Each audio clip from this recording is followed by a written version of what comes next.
अवनी संस्था आणि Kirloskar oil engine company यांच्या वतीनं जागतिक पर्यावरण दिनाचं औचित्य साधत राजर्षी शाहू स्मारक भवन इथं उत्सव पुनर्चक्रीकरणाचा उपक्रम आयोजित करण्यात आलाय.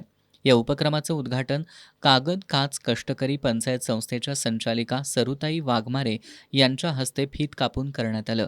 यावेळी बोलताना सरुताई वाघमारे यांनी कचरा वेचक महिलांच्या सहभागाशिवाय महाराष्ट्र शाश्वत मार्गानं स्वच्छ होणार नाही असं सांगत बाबा आढाव यांच्या नेतृत्वाखाली तयार झालेल्या कागद काच पत्रा कष्टकरी पंचायत संघटनेच्या उभारणीचा इतिहास सांगितला.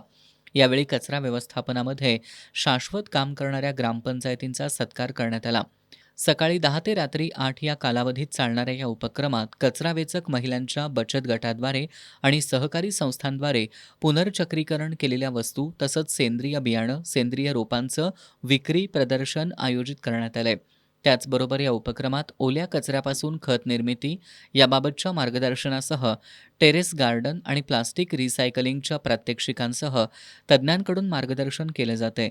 या उपक्रमाचा भाग असलेली पुनर्चक्रीकरणाची भिंत सर्वांचं लक्ष वेधून घेतेय. या भिंतीवर लोकांना कपडे खेळणी चपला रद्दी आणि वापरण्यायोग्य वस्तू दान करता येणार आहेत.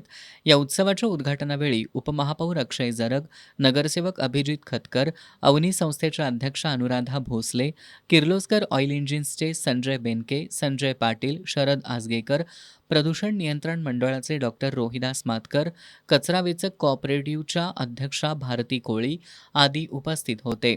या उपक्रमाच्या यशस्वीतेसाठी प्रमोद मोरे, प्रमिला जरग, अक्काताई गोसावी, वनिता कांबळे, पूजा लोहार, अक्षय कांबळे, साताप्पा मोहिते, मनीषा कांबळे, जैनुद्दीन पन्हाळकर हे या उपक्रमाच्या यशस्वीतेसाठी परिश्रम घेत आहेत.